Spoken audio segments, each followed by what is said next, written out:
share WeTransfer links securely full guide 2026. Hello everyone, welcome back to the channel. In today's video, I'll show you how to share WeTransfer links securely so only the right people can access your files.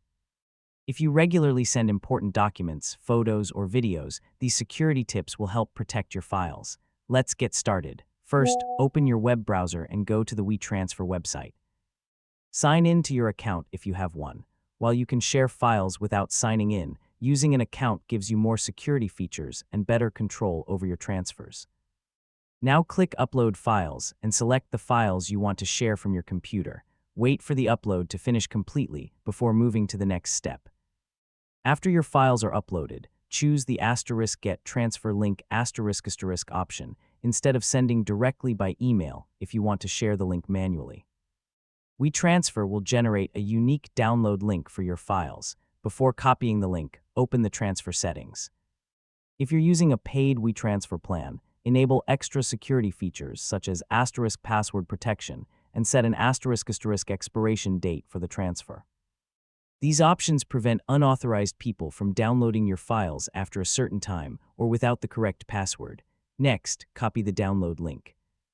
Avoid posting it publicly on social media, forums, or websites because anyone with the link may be able to access your files.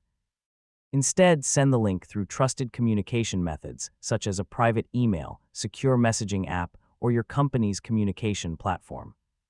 If you enabled password protection, never send the password in the same message as the download link. For better security, send the password separately, such as through a different messaging app or a phone call. This adds an extra layer of protection. If your files contain sensitive business documents or personal information, double-check the selected files before sharing.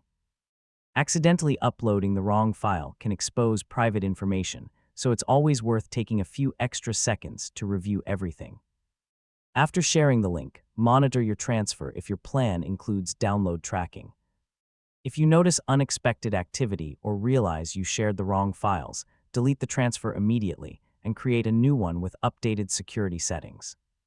Finally, remember that secure file sharing is not only about uploading files. It's also about choosing strong security settings, sharing links responsibly, and limiting access to only the people who need it. That's it.